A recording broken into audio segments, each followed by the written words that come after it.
Well, welcome everyone. This is the sequencer class that is specifically talking about Cinecamera tools and techniques. I'm Erica Penk, and I will be your tour guide today. And bare minimum, there's some files that you could download from SmashCut. We've got slides.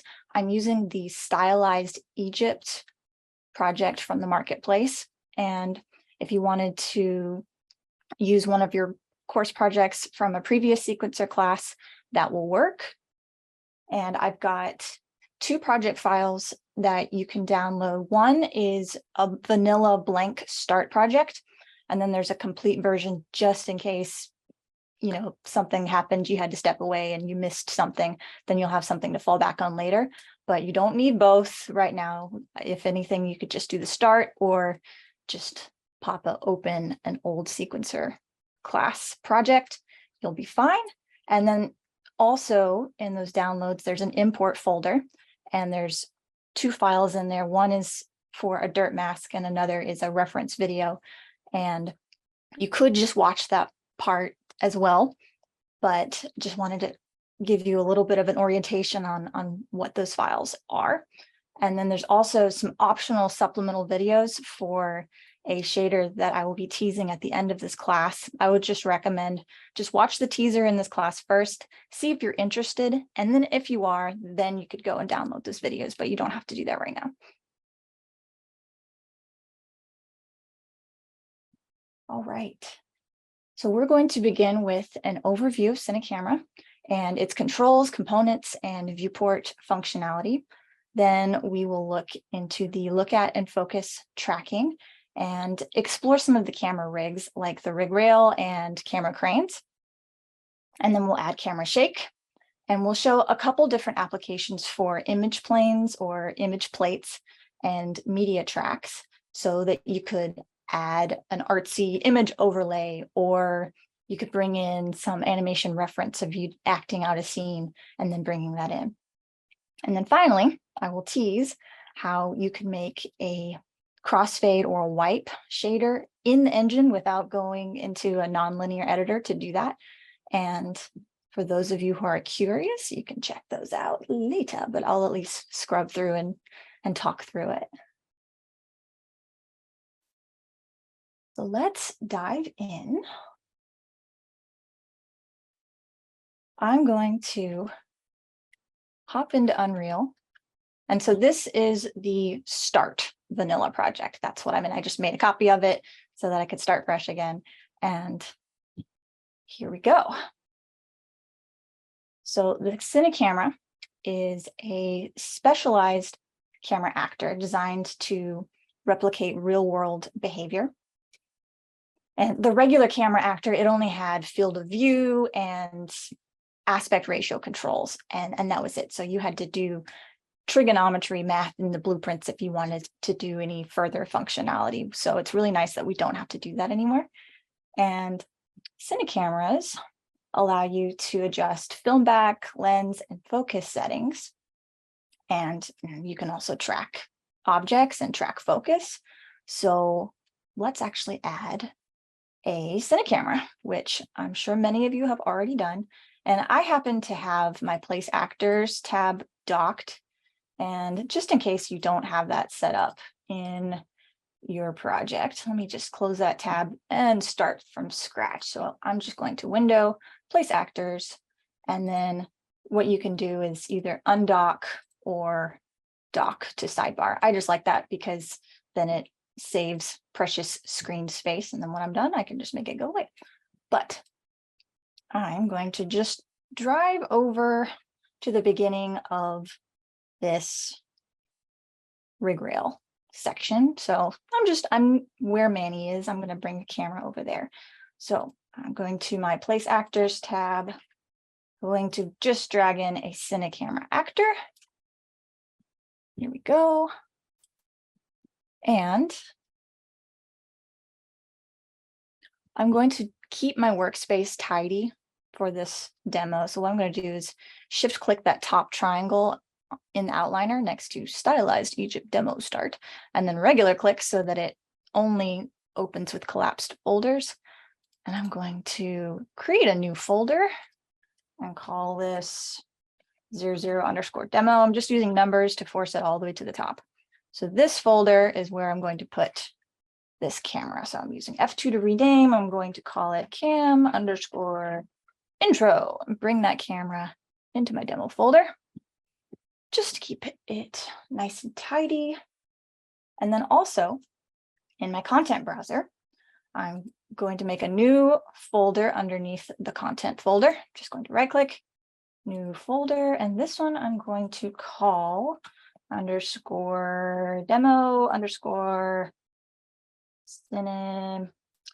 let me do cinematics. So this is where I will keep my level sequences. So I will right click in an empty space and make myself a level sequence. And I'll call it LS intro. I'll click on that. All right, looking back at my notes. And hop back into Unreal. And I'm going to change the frames per second to 24 because that's what most of us will be working in for this fellowship contribution. And the TA should have access to a console command that you could put in your default engine INI folder. And then that way it will make all of your sequences by default be 24 FPS or whatever you wanted it to be, rather than having to change it every single time. And we could add this camera by doing the plus track actor to sequencer, add cam intro. And then I will eject from that. It's still on the ground, so nothing too interesting yet. Or we could add a camera from within sequencer and click this plus camera icon. It looks like a camera, but it defaults to being spawnable. And let me actually think about some editor preferences that I want to share with you all. So if I go to edit, editor preferences, and then I'm looking for the content editors, level sequence editor, there's a checkbox that has to do with whether the camera that you create with that little camera button, if it defaults to always being spawnable or if it defaults to always being possessable. And I'm going to just type in create spawnable. Okay, and we are looking for the checkbox that is in the level sequence editor. So if I were to uncheck that checkbox and delete that spawnable camera and do it again, do the camera button, boop, it's possessable. And just wanted you to know, in case you were just tired of it always creating spawnable cameras, but it's going to be personal preference. There we go, turn that back on. Okay. So let me actually use 2 window panes. And let me change my layout. I'm going to use the top left button in a viewport. It's got 3 little lines. Some people call it a hamburger menu. And then let's change the layouts to 2 panes instead of 4. And so I will have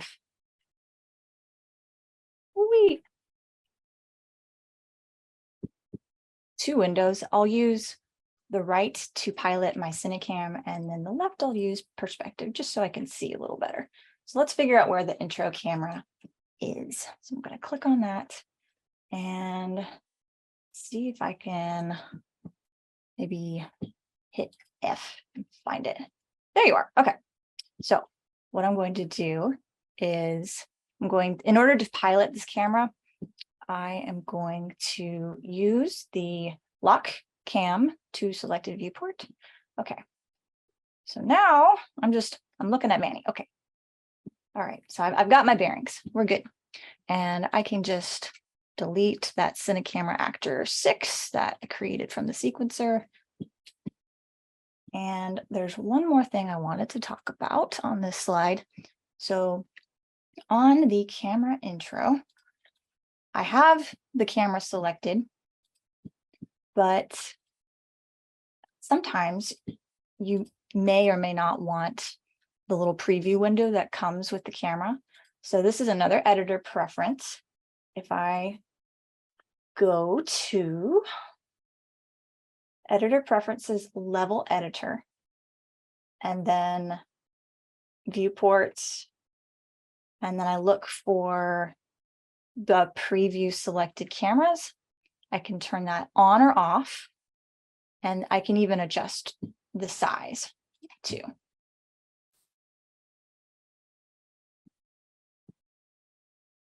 So if I toggle that on or off,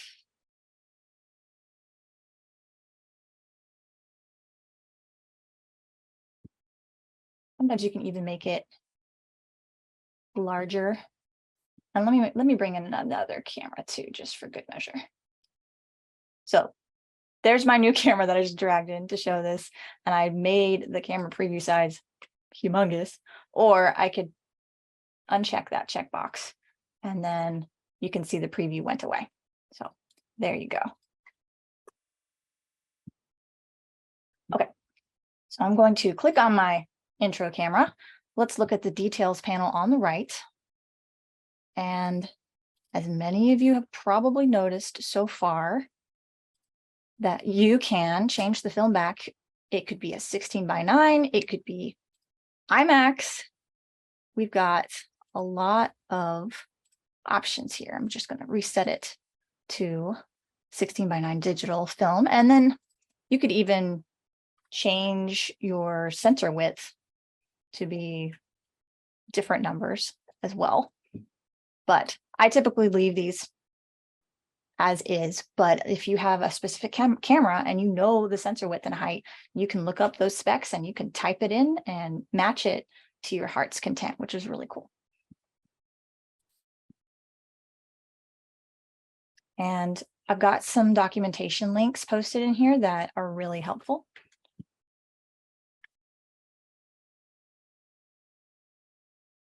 Okay. So other things you can do under your lens setting, you could even change the minimum focal length or maximum. Maybe you only wanted it to go from 14 to 85 or something, right? So what that does is it actually limits your ability to go over 85 millimeters if you wanted to emulate a specific zoom lens. And I can crank this number as high as I want, but it's not going to go over 85. So if I type in 85, you can see that it's clamping it at that value. So let me just reset it. So now I've got my universal zoom, so I can go hog wild again if I want to. I'll set it back to 35. And there's also, for those of you who like the anamorphic lens look, there's something called squeeze factor. And we'll be working mostly in 16:9, but I just wanted to show that in case some of you were only cropping in order to get an anamorphic lens. And in the lower lighting scenarios, you can even change the diaphragm blade count. So you could make the bokeh have more or less faceting, if you will, and kind of affect the shape a bit more. So there's been a lot of features that have been added.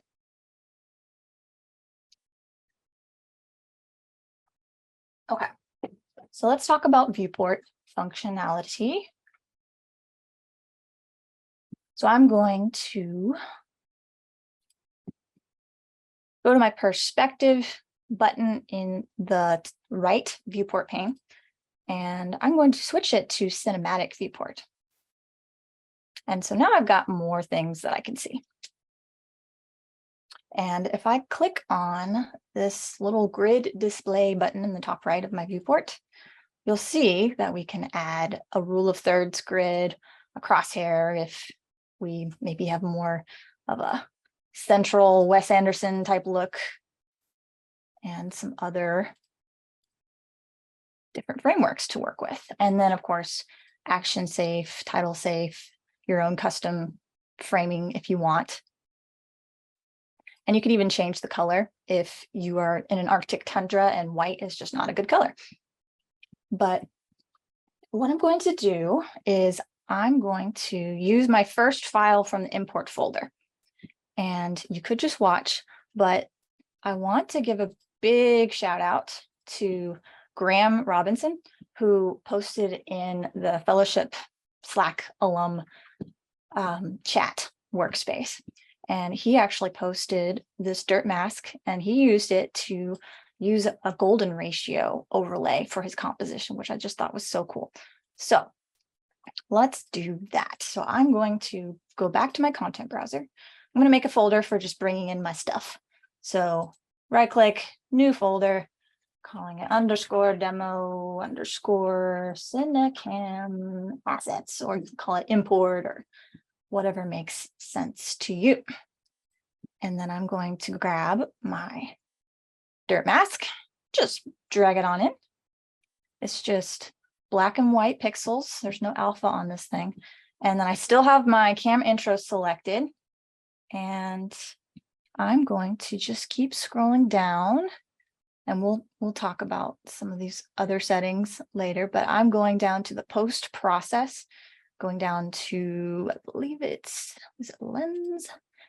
Yes, I'm going down to lens and specifically the dirt mask.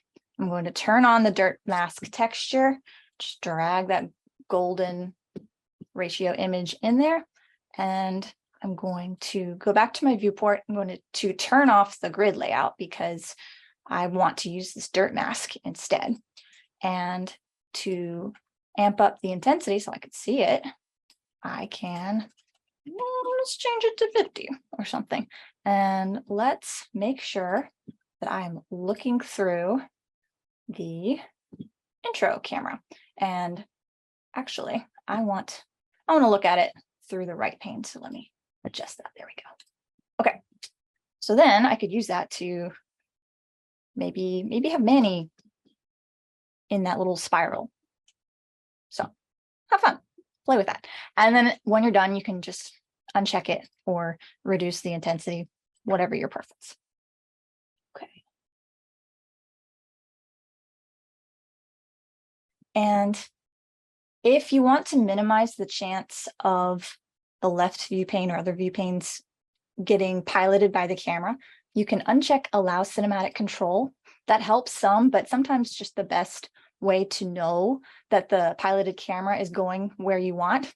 Just maximize the one pane and then minimize it, and you'll be fine. Okay. Now, another thing for tidying up this scene, this project, it came in with a lot of cameras. I'm going to minimize their folder, or not minimize. I'm using the eyeball to hide their cameras because we're going to make our own stuff. Okay. And I'm going to go back to my slides. Okay. And let's discuss look at tracking. Just very generically, we'll do a more complex version later as we bring in more objects into our scene. But let me zoom over here, get like a little side view. Okay. So I've got my camera. I'm going to make my outline a little smaller. There we go. That's better. Okay. So I'm going to click on my intro camera, go back to the top, and let's look at the look at tracking settings. Now, this still might be a little bit of a review, but just in case, let's show what happens if you enable look at tracking. Oh no, the camera, it goes and looks at 0, 0, 0. So what we have to do is use the eyedropper. We pick Manny. And now if I drag Manny around, my camera is following it. Okay. And if I click back on my camera again, you can use this relative offset to adjust the tracking as well, but it is in world space. So I'll do another example in the future where I actually use a tracker, because I just like using a gizmo to move things around. It makes more sense to me, but that is another way you could do it. And I want to talk about this look at tracking interpolation speed. By default, if Manny moves, then the camera automatically follows it. But sometimes you want it to be a little bit, have more of a delay. So if you increase the interpolation speed, you add delay. I'm going to just be really obnoxious and make it 1,000. And just watch how the camera, it's not as fast with the tracking. It's a little bit slower. And so you can finesse that and use that attribute. And then I'll hit the end key, put Manny back on the ground, and we will move along. Okay, and then let's also show off just a basic focus pull too, just while we have a very simple setup. I'm going to maybe get a little closer, and let me turn off my enable look at tracking. Let's look at Manny, and let's collapse the look at tracking settings. I turned off enable look at tracking, and I want to go down to focus. And let's just stay with a manual focus method. And I can use the eyedropper and select Manny. And I mean, he was already in focus, but let's say I wanted to do a focus pull where it starts off with a really shallow depth of field. And actually I could keyframe that right now. So I could use this diamond plus button on the right in the details panel that's right next to my manual focus distance. I can click that and have my scene start out really fuzzy and blurry, but then I can change it so that it's in focus. Maybe it's like someone just woke up and it's really rapid. And let's see what that looks like. Whoop. So I can key a focus pull, and I can slow that down if that was like way too punchy. I could slow it down even more. Maybe split the difference. So just wanted to point that out for those of you who are maybe struggling to only use one camera cut. Then you can potentially add a focus pull in there to direct the eye a little bit more. All right, let's talk about rig rails next. And I'm going to just Control-Shift-S, save all the things. All right, so rig rails, they're great for tracking shots, and they are built off of the Blueprint spline system. And what I'm going to do is I'm going to make a new level sequence. And I'm going to go to my demo cinematics folder, right click, cinematics level sequence. I'm going to call this one LS rig rail. Okay, go in there. And I'm going to eject from my intro camera. And I'm going to make a new rig rail from scratch. So I'm going to my place actors panel, and I'm going to just type in rig rail, camera rig rail. And there's also Cinecamera rig rail. So let's do Cinecamera rig rail. And let me get to a better view. Okay.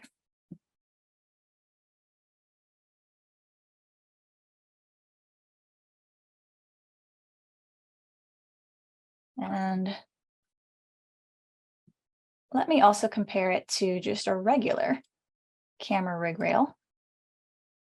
And I actually have been using the regular camera rig rail because it seems to be easier for me to manipulate the points. So I'm going to use the regular rig rail, and I'm going to set up a little race car roller coaster track for this car to zoom around in the scene.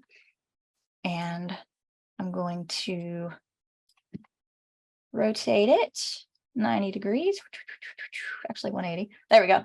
Okay, and I'm going to pull it back, and then I'm going to, I can pull out this tangent point, but I need some more points. So how do I do that? I can maybe drag this out, but I want to right click in the middle of this rig rail, and I can add spline point here. And then I can pull this one out a little bit further now. And then I could right click, add another spline point. And then what I would recommend is add your points first and then fix your tangents, because if you get the tangents perfect and then you add some points, it's going to mess up the work that you did. So let me right click, add another, let me click on my rail, come back here, you right click, add spline point. Okay. And so now I can just drag, that's fun. Okay. I was accidentally messing with the tangent. There we go. Let's pull you along over here and grab this point. There we go, much better. Okay, and then let's say I think I made too many points and I want to smooth this out. I can right click on a point, delete spline point, and then I need to adjust the tangents or move this point just so the car doesn't crash in the tunnel. And let me pull out this point a little bit further, just so I've got more room. Okay. Okay, I'm not trying to make anyone seasick today. Let me hit F, there we go. And here we go. Let me get rid of one more point. I just want to make this nice and smooth, and we'll just fix this with tangents. So let me focus on that camera, rotate around. Okay, and if for whatever reason you accidentally brought your point off the ground, I use the hotkey end a lot because this floor has collision on it, and so it'll just plop it on there. Okay, so congratulations, your first rig rail, woohoo! All right. Now, what you would normally have to do, and let me tidy up my outliner. So I'm going to do the whole shift click, regular click trick. And then I'm going to call this, let me go to hit F2, call it rig rail underscore, this is going to be for the car. So rig rail for the car. We haven't added it yet, but we will. I'm going to drag that into my demo folder. There we go. And I'm going to show how you would attach a camera. We're going to use this for a car, but just to demonstrate and get some repetition, I'm going to bring in another Cinecamera. Cinecamera. Okay. And then this one, I'm just going to call cam temp because I'm not going to keep it for very long. But if I attach it to the rig rail, and just drag it on, parent it in the outliner hierarchy, and let me add the rig rail for the car. And this temp camera, if I go up and I look at its location, I need to reset its location and rotation so that it's actually facing along the rail. And I will add this little camera to my sequence as well. So we are looking straight down that rig rail, and I'm going to eject out of this one and move up a little bit. And let's drag this thing up a little bit. And then what I could do is then I could keyframe, and then we could pilot that camera, and here we go. And on rig rails, there are certain attributes that you need to get familiar with. There is the attribute called current position on rail. You can drag along and go for a little roller coaster ride. And no matter how long your rig rail is, 0 will be the beginning and 1 is the end. And 0.5 will be halfway and 0.33 will be a third. So you get the idea. So it's relative. It's not actual centimeters or millimeters or anything like that. And you'll notice right now, the camera, it's always looking straight ahead. It doesn't actually curve with the shape of the rig rail. So if I change lock orientation to rail, watch what happens this time. Oh, we're actually looking around the corner. Yeah. So those are the 2 main attributes you will care about. And so what you can do is, so we've got a keyframe for that first camera. It doesn't hurt to add a keyframe for the rig rail. Not that you're probably not going to be moving it, but just in case, you can keyframe that. And you can add these current position on rail and lock orientation to rail. You can actually keyframe those. You've got these diamond plus icons on the right here. So what I could do is I've got my time scrubber at 0. So I could hit the diamond plus on the current position on rail. And then at the end, and I can do the up arrow and control up to toggle between the beginning and the end. I use those hotkeys all the time. And then I'll hit 1 and then I will set a keyframe. And then now this camera is going all the way across. Woohoo. Okay. So we added spline points. We adjusted the tangents after adding spline points. We attached the camera to the rail. Let's see here. All right. So let me show you another way that you could bring in a rig rail system. And we're going to use that a little bit later, but we'll go ahead and do some prep work for that. Okay, so you'll notice we had to do attachments. And if you wanted to be super careful, you could even add an attach track to the camera and specify that you want to attach it to the rig rail, just to be super, super cautious. But let me show you a super sneaky, fancy way of bringing in a rig rail. So rig rail. All right. And let me control drag this time. And you might be wondering what just happened? Okay, what just happened? I did a control drag and there's already a camera. It's already parented. And if I pull out and change this back to perspective and eject. Okay, let's figure out what in the world just happened. Okay, so we've got this camera rig rail and it's got a camera actor and it's already set up for me. And if I had, instead of doing the control button, if I had done shift drag camera rig rail, it's spawnable. So just remember shift for spawnable, and then you've got a 50-50 chance. So therefore control is going to be possessible. And I like to work with possessible, especially if there's attachments involved. So I'm going to get rid of my spawnable rig, rail, and camera, but I just wanted to show that to you. And let me find something I can zoom in on. Let me find Manny. And then I will hit F. There we go. Get us back to where we need to be. Great. All right. So let's do some more practice with this rig rail. Get a better view, zoom out a little bit. Okay.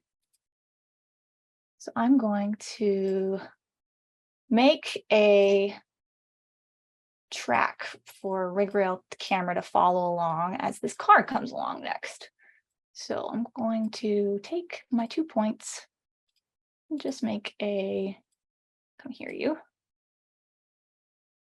just drag you along here.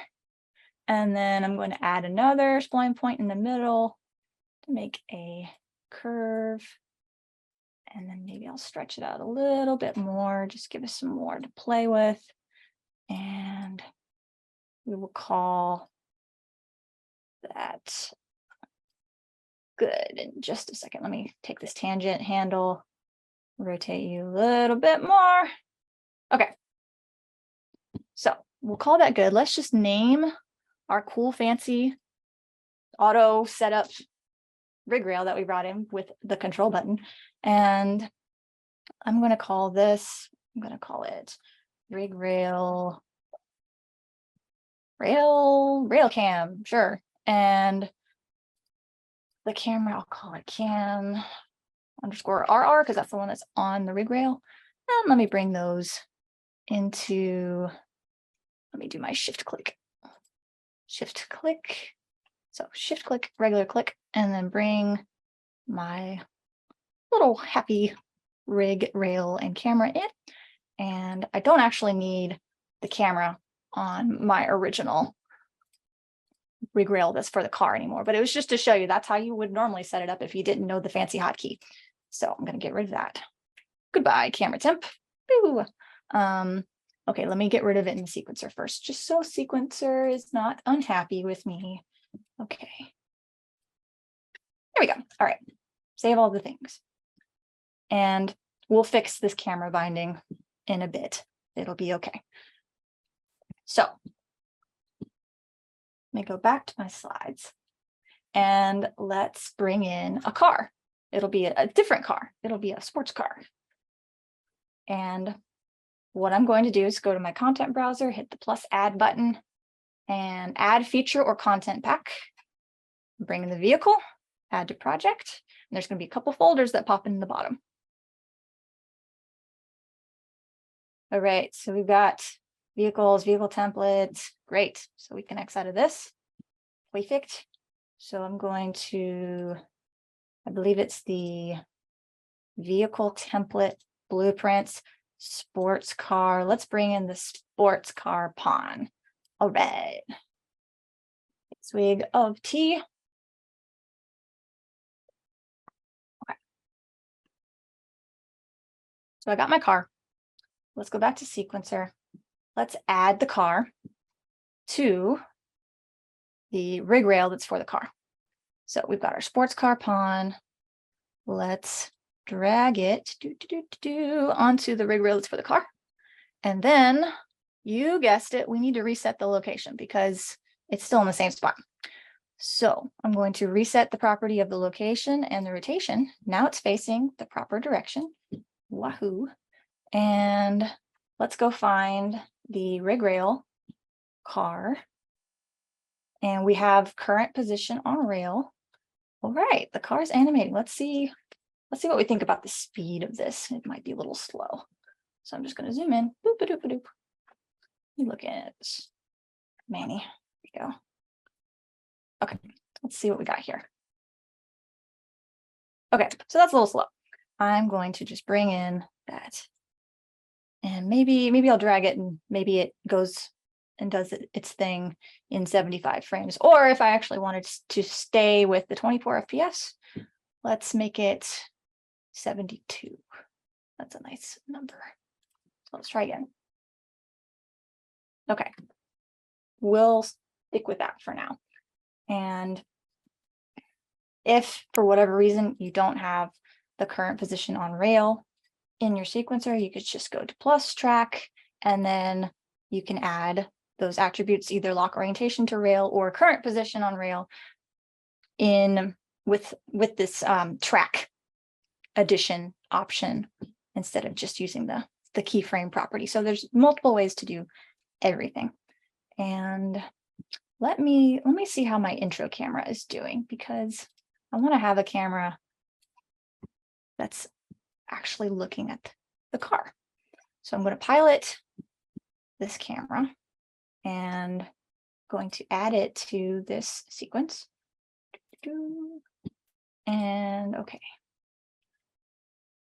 Maybe I'll start there. Drop a keyframe. I need to do that on my transform track. And we'll do some look at tracking on that camera at some point. So let me double check my notes. We got our car. We have added it to the rig rail. And let's actually use this time for look at tracking and make a car tracker object. Let's do that. So in Maya, you have null objects or you have locators. In Unreal, if you just bring in an actor, that's like adding a null or a dummy actor. So I'm going to bring in an actor. I'm going to call it car tracker. Car tracker. Okay. And then let's bring it underneath the sports car. Boink. And then let's parent it to the root because the root is in the center bottom of the car. It's a nice logical place. And I'm going to take the car tracker, reset its location so that now we can see it is in the bottom of the car. Okay. And let's fix this object binding issue. So if that ever happens to you, you can go to properties and it says unresolved binding. Well, let's tell it to use the camera intro so that it's okay. And then if I look through camera intro, then we're just staring at the car coming in, nothing too fancy yet. Okay. So we've got a car tracker node. Let's enable some look at tracking and do that on the intro camera. So look at tracking settings, enable look at tracking, turn that checkbox on in the details panel. And it was still looking at Manny, so let's fix that. But this time I'm going to use the car tracker, not the car, but the car tracker. And what I could do is animate the car tracker. So let's bring the car tracker in. And maybe the camera operator is, not perfect and is actually a little bit behind. So let me get to a spot so I can pull this a little more. So maybe they're a little behind, and that's the first keyframe. So let me add a track, add a transform track for the car tracker, set keyframe. And so we've got, let me see what the look at tracking looks like. Whee! Okay, so it's a little sluggish. And maybe by the time that the car passes camera operator, maybe this car track, maybe the operator is finally catching up, and then I can animate it. So, oh, maybe he overcorrects. Uh-oh. And then I set a keyframe there, but then finally, by the time the car leaves, it's actually more central. And then I can keyframe that. So let's see what that looks like.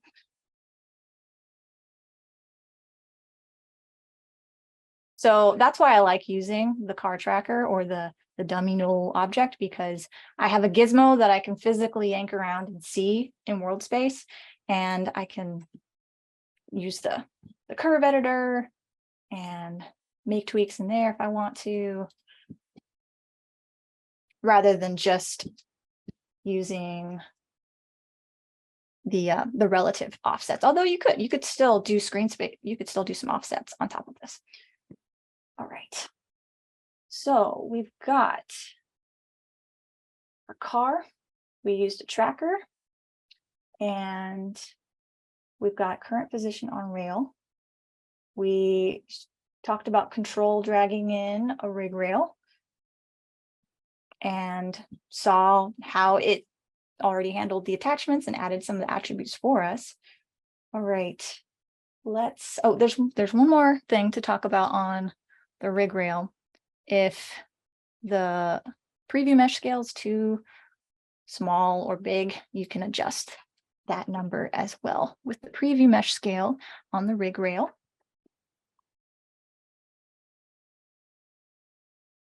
Okay, we started doing some look at tracking. And if you need some help with the look at tracking, let me grab the intro camera. You can actually turn on draw debug look at tracking. And we are looking for, oh, did you see the little purple blob? A little fast. So, oh, it's actually yellow. All right, here we go. Let me bring my car back into view again. And zoom in. You see it now? It's a little small, but that shows us where our camera's looking at. So you can adjust that if you prefer to use that debug feature. But I just like the actual car tracker gizmo itself. All right. So we did some leading and following, and we could do a focus pull again. Last time we just did a manual adjustment. Let's look at the focus settings. All right, so we just did a manual. We can change the focus method to tracking as well. And I could also choose either the car tracker, or I'll just keep it simple and select the car. So now the car is always going to be in focus. There's not going to be any operator error. And then you could draw the debug tracking focus or the debug focus plane. I think the plane is more helpful because it's bigger. But if you turn it on, make sure you turn it off before rendering. Otherwise, you will have a sea of purple. Okay, so I'll turn those off.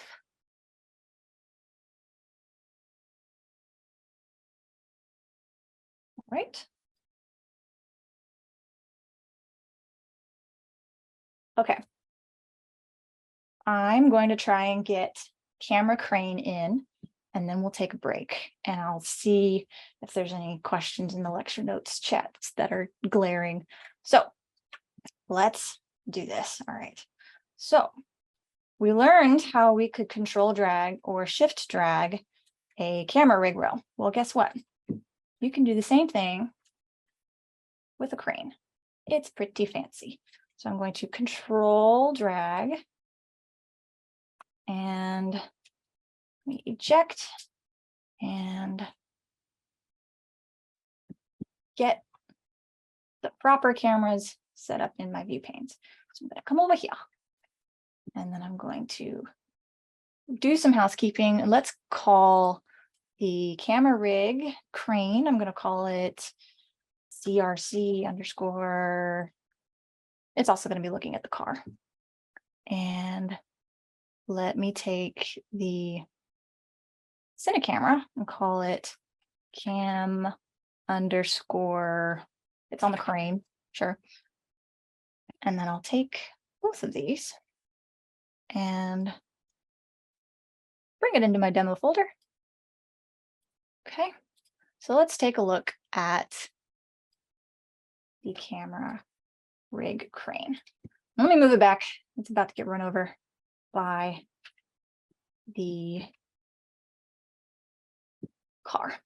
And it looks like this camera crane, let me parent it underneath the crane and reset my location, make sure everything's hunky-dory, all happy. Okay, so if I move my crane back, there we go. Good, much better. And let's take advantage of the fact that the car is going to be coming around the mountain. And we'll do another example of look at tracking. So I'm going to pilot that camera. And right now it's just looking straight ahead. It's not doing anything interesting. So cranes, they have pitch. Ooh, okay, don't make people seasick. All right. And I could potentially have this shot start higher, so I could keyframe that property. And then as the car comes down in front, maybe at that point, the crane pitch is lower, but not getting run over by the car. So we can change the arm length in a second. Okay, we've also got yaw. So maybe it starts off at 0, but by the time the car comes around, it's rotated actually a little bit behind. And I can keyframe that. But still not too interesting yet because we don't have look at tracking engaged. And then arm length, maybe it starts off a little bit shorter. Maybe it's not quite as high. Maybe it's 300. We can key that. But by the time we come down, maybe it's a smidge longer. It's getting a little adventurous. I can keep that. Now, I want to zoom in and show you the lock mount pitch and lock mount yaw. So if I turn it on, notice the camera is following the pitch of the rig. If I turn it off, then it's actually staying more flat and it's independent of the pitch of the crane. Same thing with the yaw. Watch how it is not independent of the yaw of the crane. It's actually following along. But if I unclick it, then it can rotate however it chooses. All right, so let's get a look at tracking going on in here. So I'm going to grab the camera with the crane and do the look at tracking, enable look at tracking. And I'm going to grab I could do the car or the car tracker. I'll just do the car. Okay, what do we have? Let's see. Yeah, okay.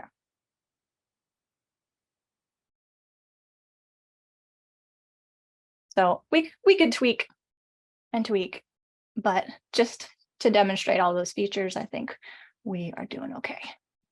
All right, so let me double check my notes. We've got crane pitch and yaw and arm length and focus method. We've done tracking. We did that on the car earlier. All right. We showed that you can control drag and it's way easier on your life versus setting everything up yourself. Okay. All right. Yeah. Let's take a 5 to 10 minute break. And then we'll come back and do camera shake. All right, thanks, Erica. We'll switch over and see everybody well, let's do 1:08. That'll be 10 minutes from now. Okay.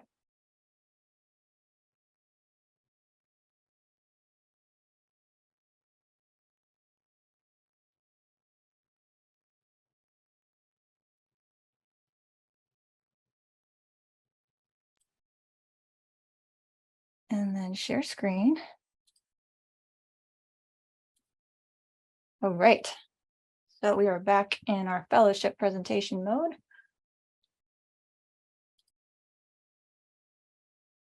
And we are going to hop right back into camera shakes.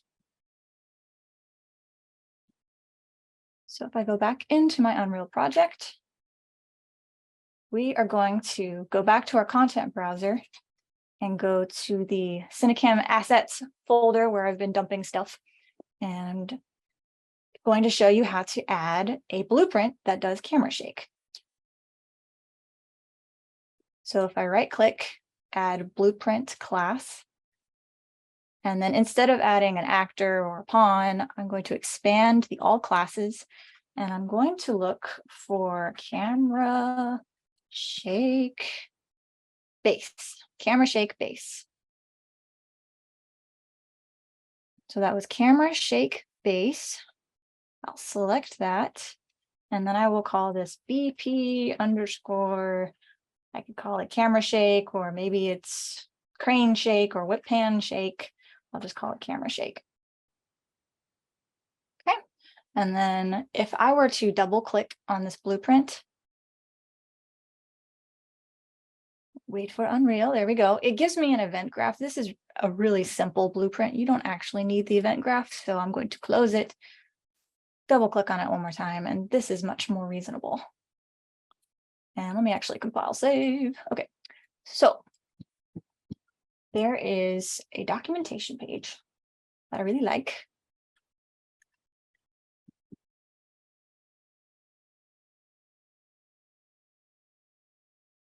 And it's just got a nice preview of the different root shake patterns, because you might not know what purlin would look like versus the sine wave version of the shake. So that should be posted, and highly recommend you take a look at that.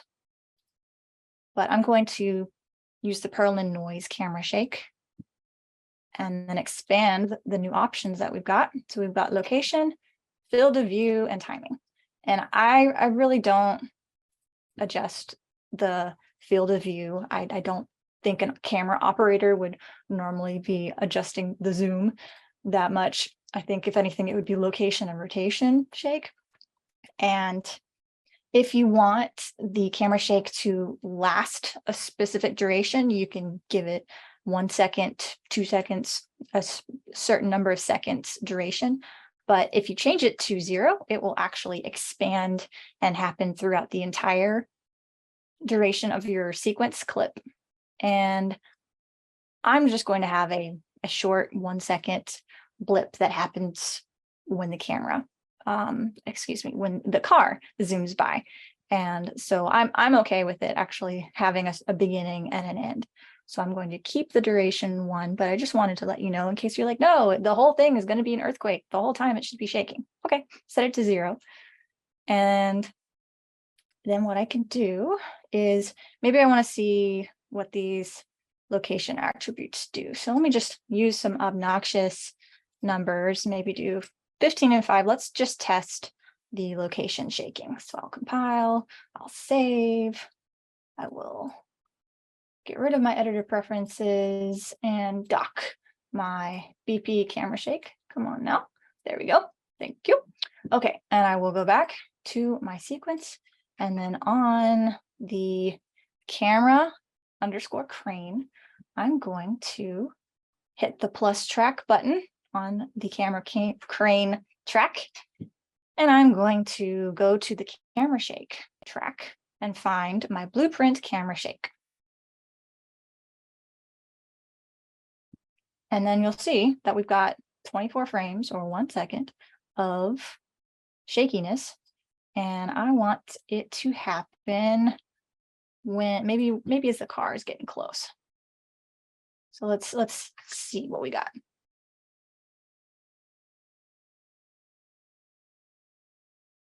And maybe I want it to be a little bit sooner. And I could crank up those numbers, make them more obnoxious, like 25 and 15. Just to see what's going on. So let's watch this camera on the left. Whee, there it goes. Okay, so that is changing the location, and we're using the amplitude and the frequency of the shakes. But let me reset those, and let's test out the rotation.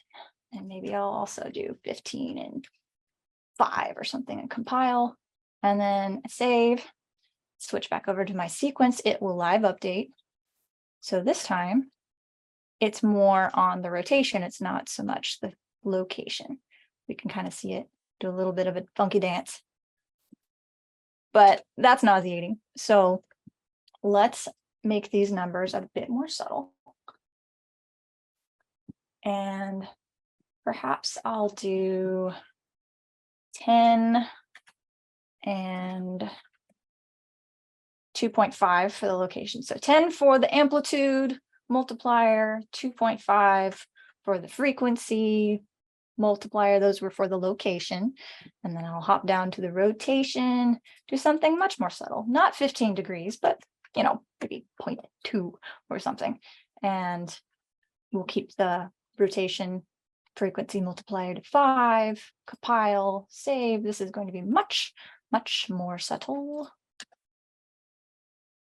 But you can see on the left that it is bumping a little bit.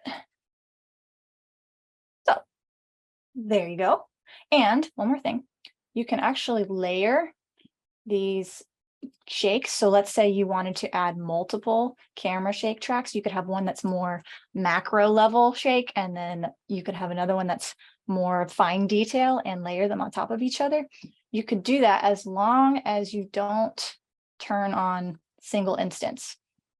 As long as you keep that checkbox off, you can layer to your heart's content and mix and blend and have fun with it. Okay, now we're going to get into some overlays. And just in case you wanted to get artsy, I like to minimize how much stuff I make you guys download. So I just found a decal material that's already in the level. So hence why we have hieroglyphics on top of a car. So I'm going to go back into Unreal. And I think what I'll do is take my intro camera, and let's use that one again. Hello. There we go. Okay. And we will use this camera. There we go. All right.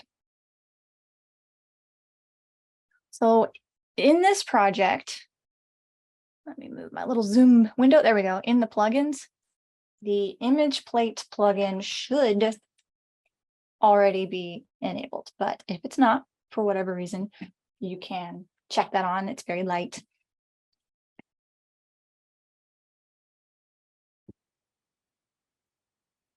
So I'll stall a little bit in case some of you are like, oh, I need to turn the plugin on. All right. So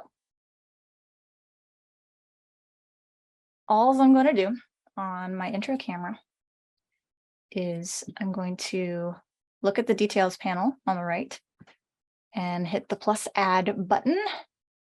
And I will look for image plate. And you could try this with a plane as well if you don't have this plugin. So that's a backup plan as well. But here we go, image plate. All right, and then we don't see anything yet, but if I move it, and if I double check that my object space is in local, and I can do the control tilde hotkey, and you can see in that little tooltip, it tells you the control tilde is the hotkey. But let me put it in local space and just pull it out a little bit just so we can see. And it's a little fuzzy, so let's fix that focus. So instead of doing the tracking, let's just do manual and use the eyedropper and click on the plane. But the reason I wanted to show you this plugin to begin with is because you're not having to figure out how far the plane needs to be or how to scale it. It's just always full frame. But let me fix the focus again because I just moved it again. All right, so let me use the eyedropper. All right. And sometimes if we are clicking on the image plate, sometimes we have this diagonal that we see on the render, but it's just a bug. It's not happening right now, which is good. But if you do run into that, don't freak out. When you render it, it's actually fine. And if you just click off on another object, it goes away.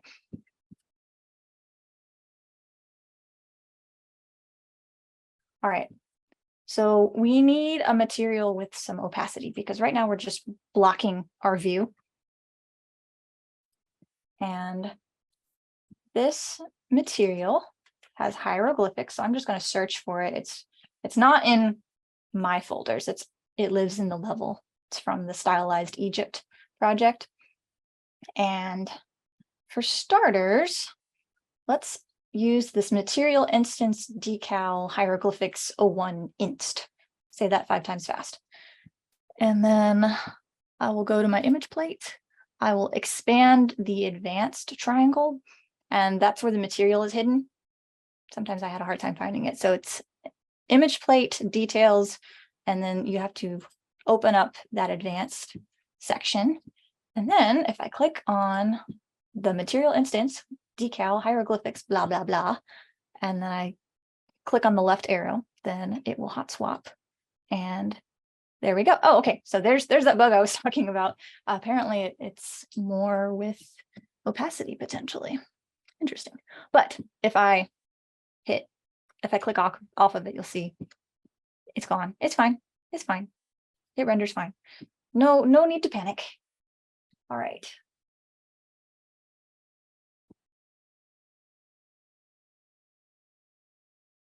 And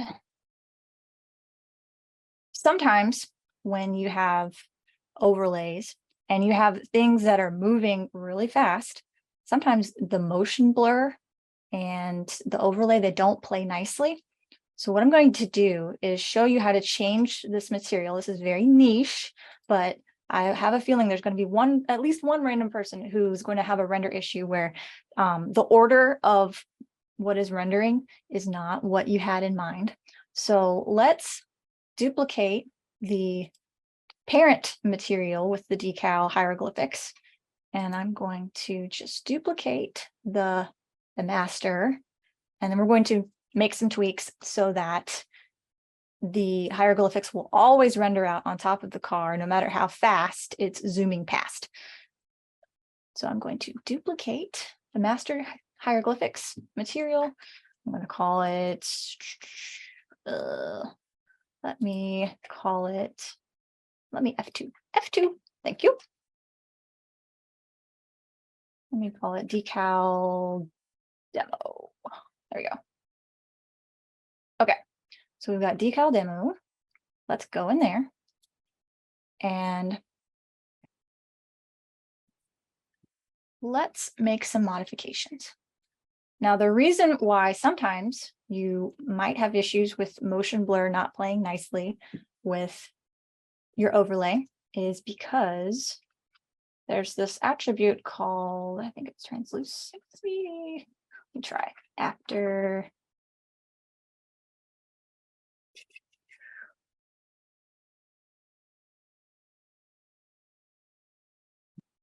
There is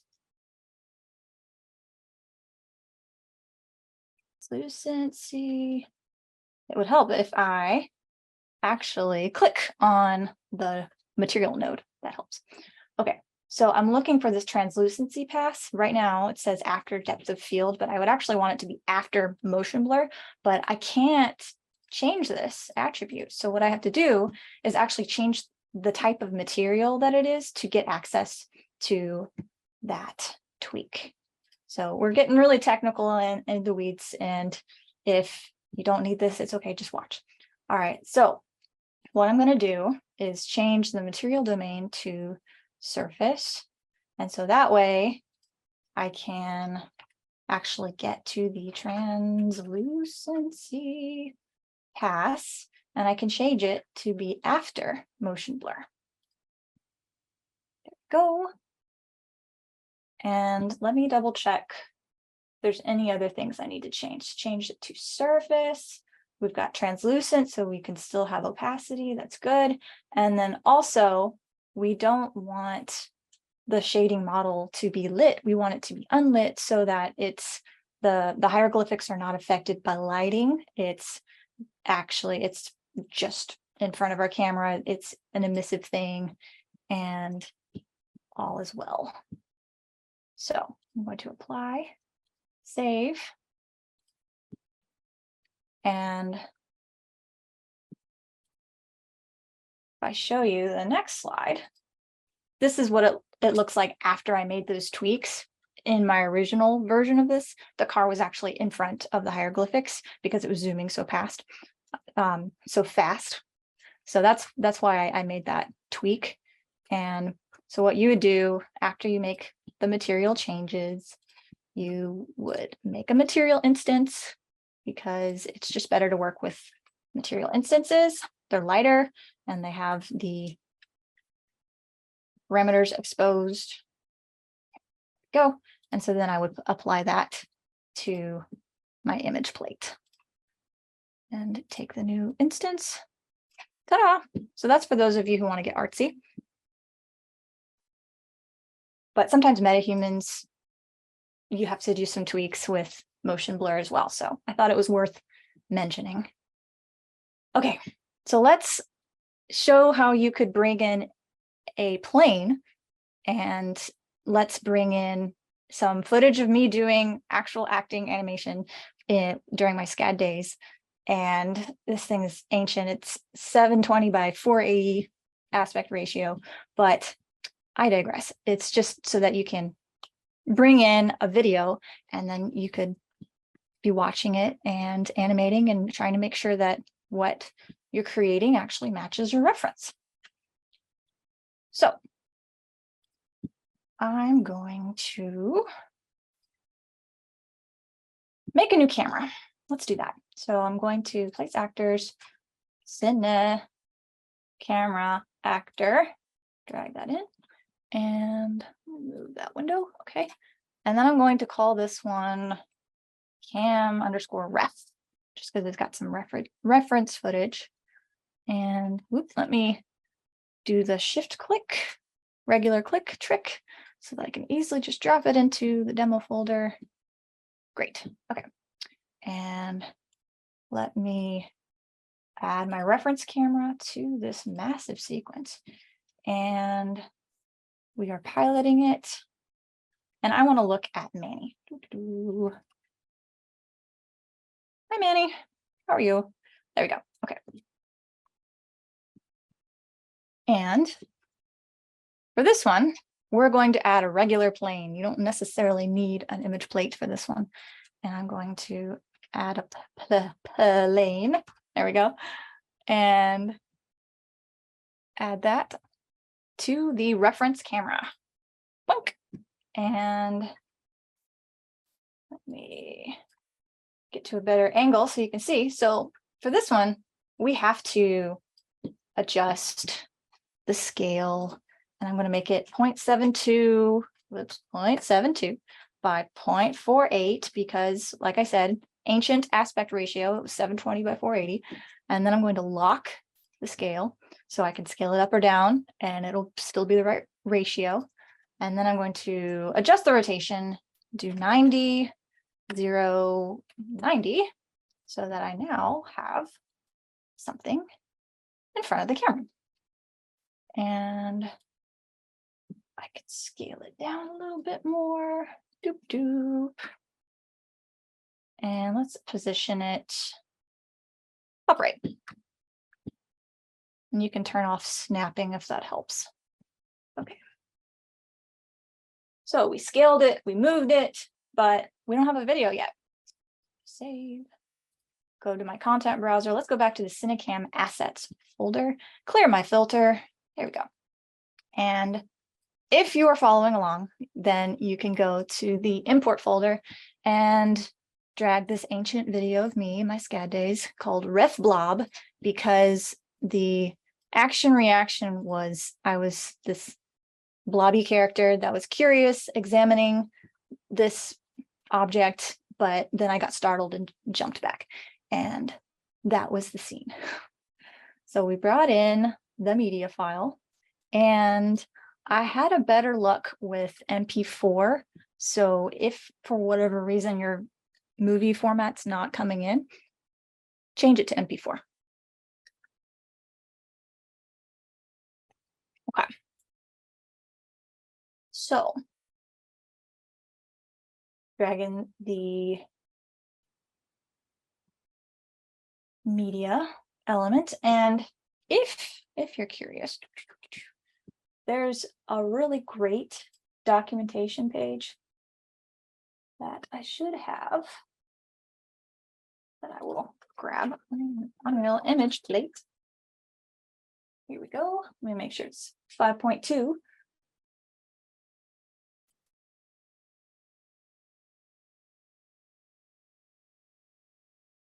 There we go.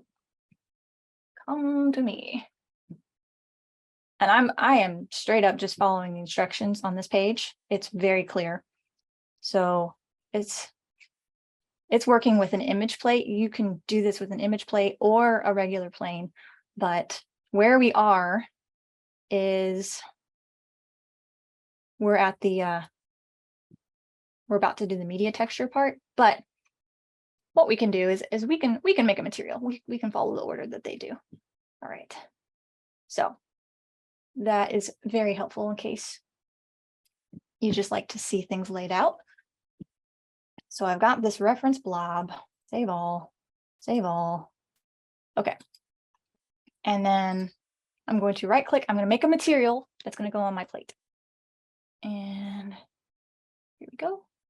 And I'm going to call it mref. And then I'll double click on this master material.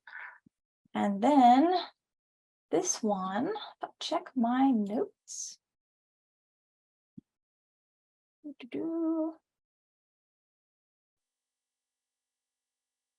And change it to unlit because similar logic, we don't want lighting affecting this thing.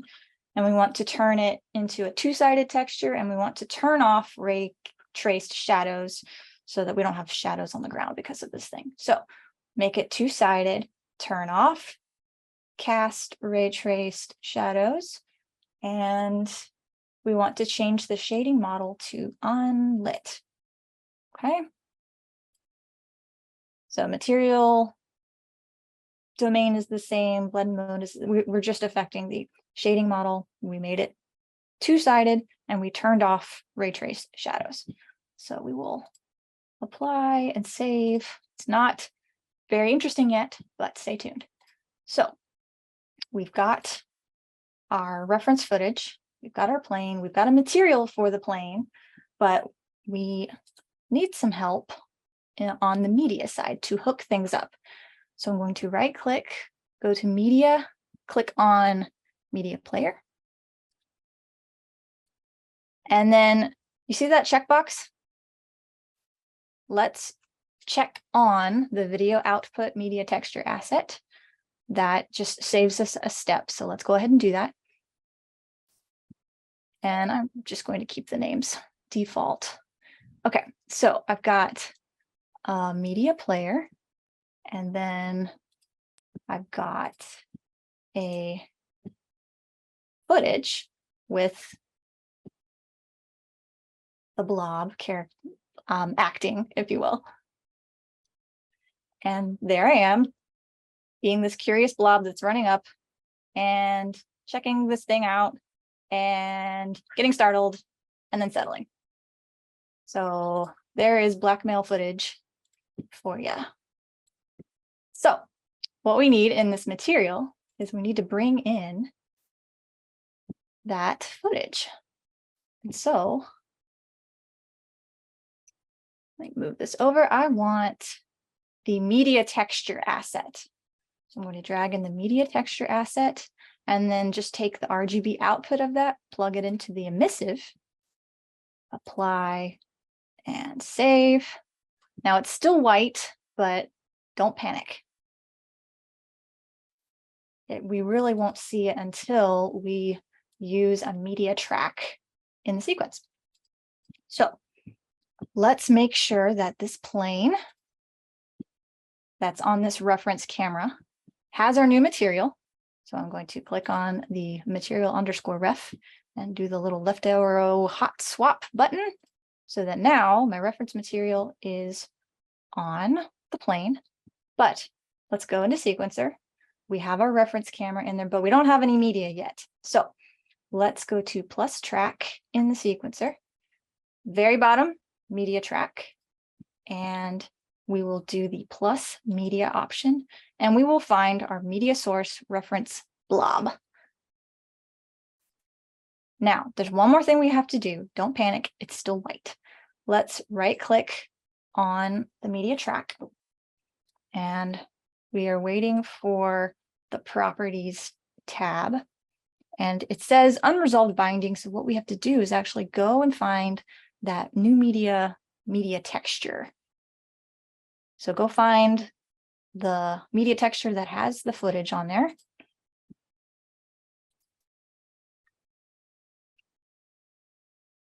And I think we're a little bit out of focus, but you can see that the footage is there now. And you can, okay, let's fix this focus. This is not okay. So let me wait for my engine to come back to me. There it goes. Okay. So on my reference camera, let's go to focus and let's click on the plane. Ah, that's much better.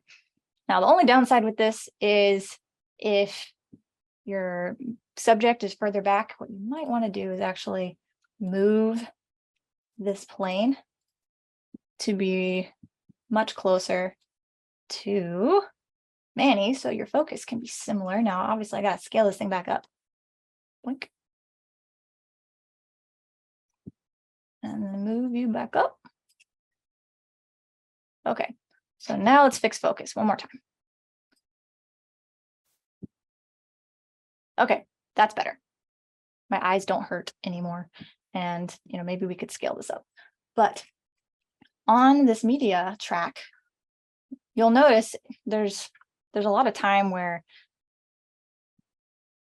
I'm not actually moving it. And so I might want this thing to start at a later point. So if I right click, go to properties, I can change the start frame offset to be something much later. Let's try 200 frames. Where does it start now?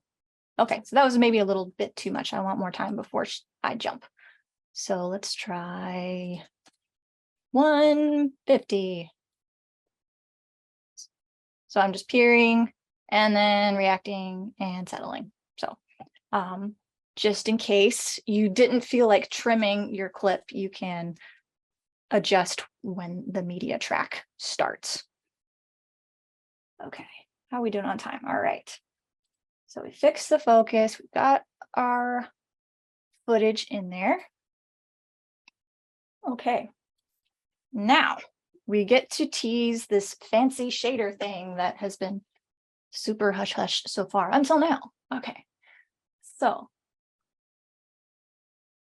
let me get to my slide right here. Okay.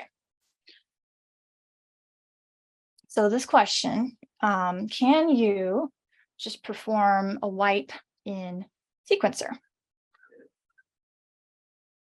And if we look at a sequence in the engine, you might be tempted to just have two different camera cuts.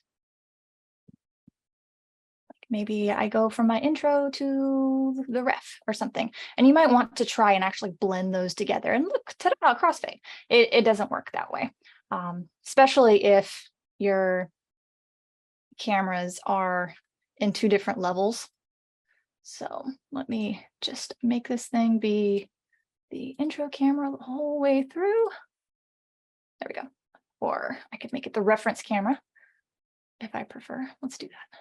Reference camera there. So this is why I am even talking about this. We were having to make a structure so that we can blend between two different shots and fade between them like you normally would in a nonlinear editor.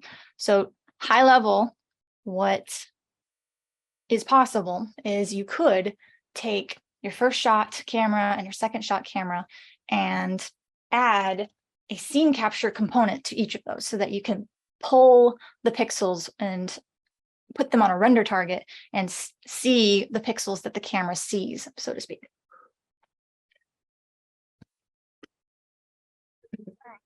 But then you could make a material that pulls in the render targets from both of those shots. You could make a material instance so that you can animate it in Sequencer. And then you could have a third camera that has a plane in front of it, and then it could be using that material instance that you made and then bring it into sequencer and then animate and use fancy math if it's the wipe material, or you could just have a crossfade parameter that animates the crossfade between shot 1 and shot 2. And that's very high level what the structure is if you wanted to take the time to do that. So I've got some supplemental videos that goes through that entire process. And let me go back through my slides and talk through these before I hop into the videos. Okay.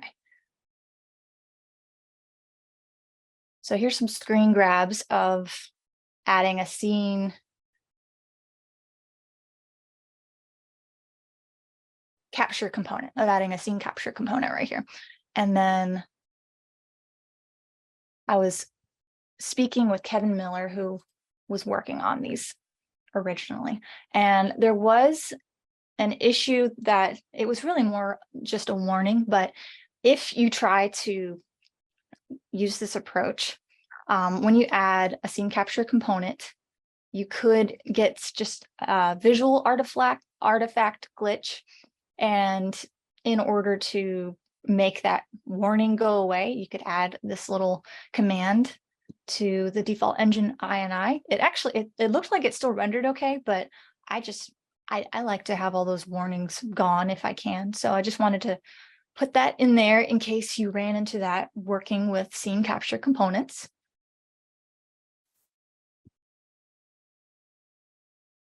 But this is a visual of the material that just does the crossfade. It's using a lerp, which is like your linear interpolate or your normal A over B composite type node. And you've got your shot 1 and your shot 2, and there's texture samples, and you've got a crossfade parameter that you're animating in the sequence to indicate how fast or slow the crossfade between shot 1 and shot 2 is. And that's what the crossfade in the engine looks like. And this was the explanation of the process that we already talked about. And then this is an explanation of the more detailed material function that replaces the crossfade attribute to help make this even more complicated, so that it's not just a crossfade, but you're actually wiping across the screen and using different coordinate systems along the mesh and inverting the direction of the wipe for easier math and moving along the plane and preventing weird color mixing and all of that. So I've got a dozen supplemental videos that takes you step by step through this process. And this is another series of images for adding the scene components to these new cameras for the crossfade, the wipe. So this shows you how for the crossfade, originally it's just a parameter, but then you replace it with this fancy material function so that it upgrades from just a crossfade to a wipe. And then we've got a recommendation on how to key the attributes just to give it a nice soft feather. And these values explain how to tell the shader which direction you want the wipe to be, whether you want it to be right to left or top to bottom. And that is what the wipe looks like. And I've got some nice hotkeys like the up arrow and control up arrow. And I've got control comma, control period to nudge frames, just one frame to the left or the right, the keyframes that is. And so that's a useful slide. But let me show you preview of these supplemental videos. And let me make sure that audio is off. Good, okay. So now you can see what I'm talking about. So I've got these two shots. One is just an establishing shot of this Egypt town. And I've got another scene that I set up for the second shot.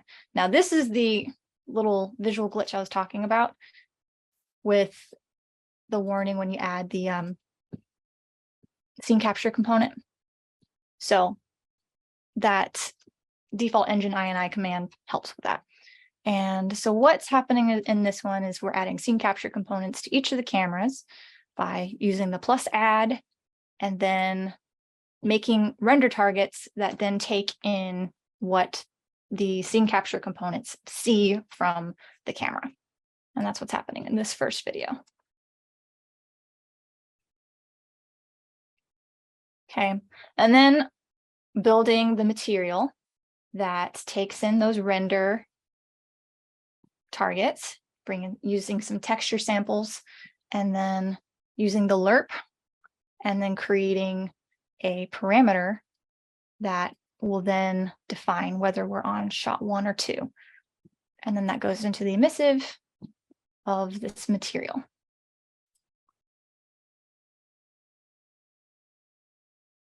So you can see on the material instance, when we drag that value, we've got a crossfade.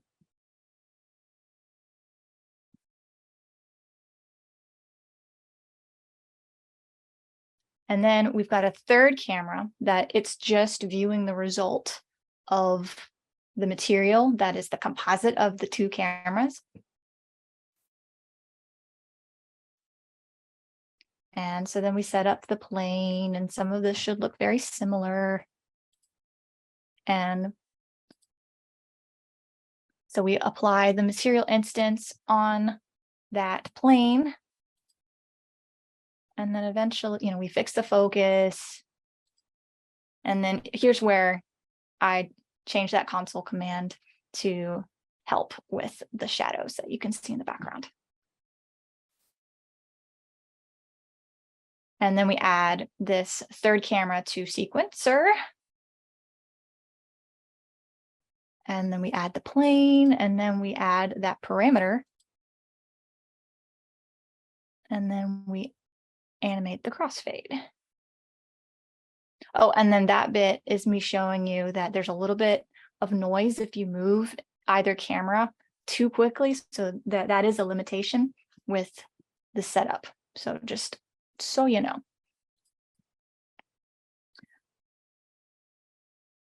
But I've got all of these videos uploaded. You can download them on SmashCut now. So if you want to go through and actually work on the fancy material function that does all the cool math, I go through step by step. So this is definitely a teaser for those who just think this is really cool. But I think this explains the roadmap at the very least. And I can go to this slide again if anyone wants a review. So you got render targets, scene capture components that are pulling in those pixels. You've got a material, and then you're doing some fancy math and putting that on the plane of a third camera, and then going to town.